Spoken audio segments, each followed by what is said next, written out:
জয় হরিচাঁদ, জয় গুরুচাঁদ, জয় তারকচাঁদ। মহাপ্রভু শ্রী শ্রী হরিচাঁদ ঠাকুরের ধর্মকন্যার বিবরণ পাওয়া যায় শ্রী শ্রী হরিলীলামৃতের যৌবন খণ্ডে। মহাপ্রভুর ধর্মকন্যার বিবরণ। ওলপুর গ্রামে এক দুঃসারিণী দাসী ছিল। সেখানকার চৌধুরী বাড়ির সে চাকরানী ছিল। বাড়ির কর্তার সঙ্গে সে বিবাদ করে বেরিয়ে পড়ল। মোটা মালা আর তিলক পরে বেরিয়ে পড়ল ভিক্ষা করতে। একদিন পরিপাটি বৈষ্ণবীর বেশ ধরে উপস্থিত হলো সে ঠাকুর বাড়িতে। শান্তিমাতাকে প্রণাম করে বলল, মাগো, কিছুদিন এখানে থাকবো, একা একা সংসারের কাজ করো, আমাকে তোমার দাসী করে রেখে দাও, আমাকে তাড়িয়ে দিও না। তোমার কাছে থাকলে যত দুঃখ জ্বালা সব ভুলে যাব। তুমি আমার মা আর ঠাকুর আমার বাবা। এই কথা শুনে লক্ষ্মী স্বরূপা শান্তিমাতা ঠাকুরকে গিয়ে বললেন, যে মেয়েটি এসেছে তাকে রেখে দিতে চাই। ঠাকুর বললেন, যেমন তোমার ইচ্ছা, থাকে থাক, যাই যাক, ওর যেমন ইচ্ছা। দাসী বলল, এসেছে যখন তখন তো অবশ্যই থাকব। এমন বাবা মা আর কোথাও কি পাবো? আমার বলতে জগতে আর কেউ নেই। ঠাকুরানী আমার মা আর তুমি আমার বাবা। মহাপ্রভু শান্তিমাকে বললেন, তোমার যা ইচ্ছা আমারও তাই ইচ্ছা, রাখবে কি রাখবে না তুমি ঠিক করো। মাতা ঠাকুরানী বললেন, তোমাকে বাবা বলেছে, মা বলে আমার পায়ে লুটিয়ে পড়ছে। এমনিতেই আমাদের বাড়িতে তেমন বেশি লোক নেই। অবশ্যই শরণাগতকে আশ্রয় দিতে হয়। ঠাকুরানী বললেন, যাও বাছা, আজ থেকে তুমি আমার মেয়ে, ঘরে গিয়ে কাজ করো, খাও দাও। অমনি উঠে দাসী ঘরে গেল। এইভাবে দাসী সেখানে থেকে কাজ করে, খাওয়া দাওয়া করে। নিজের ঘরের মতোই দাসী সমস্ত কাজকর্ম করে। কাজ করতে ঘুরতে ফিরতে শান্তিমাতা দাসীকে নানান কথা বলে। শরিক বিভাগের সময় ঠাকুর যে ভাগের ভাগ ৩০০ টাকা পেয়েছিলেন তাও বললেন। একদিন ধর্মমেয়ের কাছে সেই টাকা বের করেও দেখালেন। তারপর থলিতে ভরে টাকা রাখলেন একটা হাঁড়ির মধ্যে। ধান দিয়ে হাঁড়িটি সম্পূর্ণ ভর্তি করে রাখলেন। তারপর আরও ২টি ধানপূর্ণ হাঁড়ি রাখলেন তার উপর। দাসী কাজকর্ম করে, দিনে দিনে শান্তিমাতার মমতা বাড়ল তার উপর। যেখানে টাকা সেরে রাখা, মাঝে মাঝে সেখানে গিয়ে মা মেয়ে টাকা দেখেন। এইভাবে সমাদরে দাসীকে নিজের মেয়ের মতো করেই রেখেছিলেন শান্তিমাতা। একদিন মহাপ্রভু হরিচাঁদ ২.৫ প্রহর কালে ভোজন আনতে ভক্তদের নিয়ে বসলেন। তারপর নাম গানে মত্ত হলেন সকলে। দাসী কন্যাকে ঘরে রেখে শান্তিমাতা গেলেন অন্য কোনো কাজে। বেলা যখন ১ প্রহর মতো বাকি আছে, তখন সেই দাসী কন্যা বাড়িতে একাই ছিল। সুযোগ পেয়ে যে হাঁড়িতে টাকা ছিল ঢেলে ফেলল মাটিতে। টাকাগুলি কোমরে বেঁধে ঘর থেকে বেরোতে গেলে লক্ষ্মীমাতা ঘরের দ্বারে উপস্থিত হলেন। মাতা বললেন, ঘরে ধান ঢেলে কি করছিস? বলতে বলতে দাসী চলল ঘরের বাইরে। দৌড়িয়ে বাড়ির নিচে নেমে গেল সে। ধান ক্ষেতের মধ্যে দিয়ে সে বেগে চলতে থাকলো। কোনো গাছপালার আড়ালে লুকানোর কোনো উপায় ছিল না তার। ২ পা যাচ্ছে আর ফিরে ফিরে তাকাচ্ছে।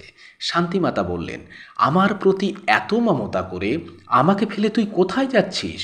উত্তর না দিয়ে দাসী আরও বেগে চলল।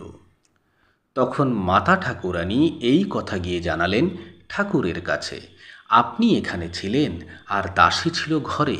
আমি অন্য কাজে গিয়েছিলাম।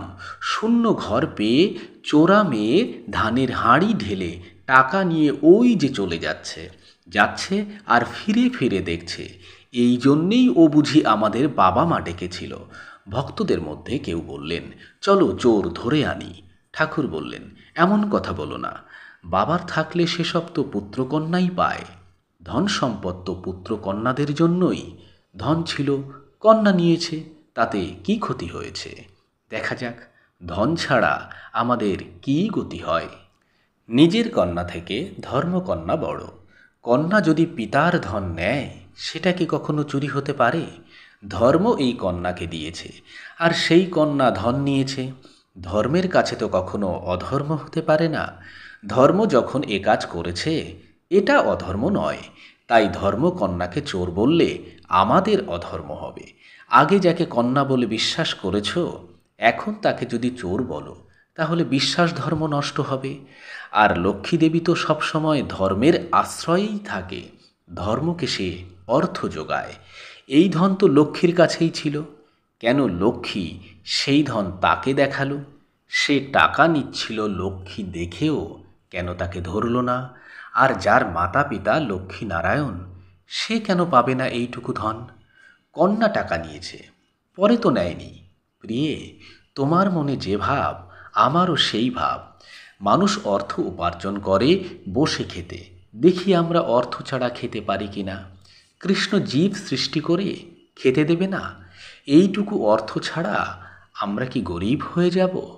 কোথা থেকে অর্থ আসে, আবার কোথায় চলে যায়? এই অর্থ কে দেয় আর কেই বা নেয়? কেউ কি আমরা তাকে চিনি? আর কেই বা সেই অর্থ রক্ষা করতে পেরেছে? ধনেশ কুবের সোনার লঙ্কায় ছিল, সব কিছু কেড়ে নিয়ে রাবণ তাকে তাড়িয়ে দেয়। সেই রাবণের ঘরে লক্ষ্মী রান্না করত।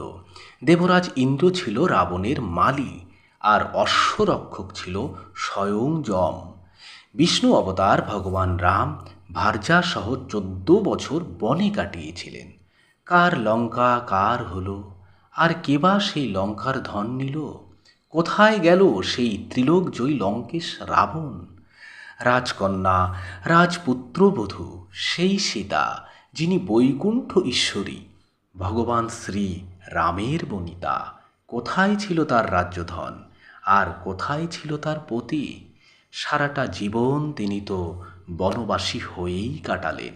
যদি বলো এসব ঈশ্বরের লীলা, কিন্তু সব কিছুই তো কর্ম অনুসারেই ফলে। এক শহরের সবাই একই মানুষ, সবাই ব্যবসা করে একই বাজারে। কেউ দুঃখী, কেউ সুখী, আবার কেউ পরাধীন।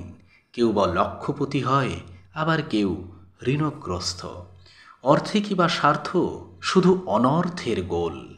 কৃষ্ণপদ স্বার্থ ভেবে বলো হরি বল। জয় শান্তি হরি, জয় শান্তি হরি, জয় শান্তি হরি।